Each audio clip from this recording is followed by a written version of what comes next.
Is your Rainbow Six Siege voice chat silent, leaving you unable to coordinate with your team? Let's fix that. First, head into the game settings menu.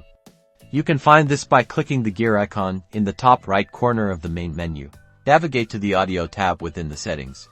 This is where we'll adjust all of our voice chat related settings. Make sure your voice chat recording mode is set to open mic or push to talk, depending on your preference.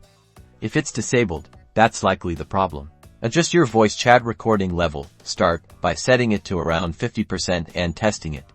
Adjust higher or lower until your teammates can hear you clearly, without excessive background noise. Next, minimize Rainbow Six Siege and open your Windows sound settings.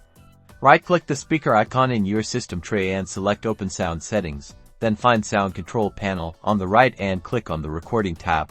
Ensure your correct microphone is selected as the default device.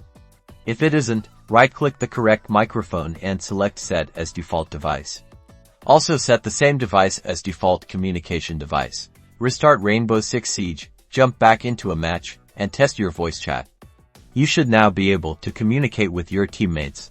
Good luck out there.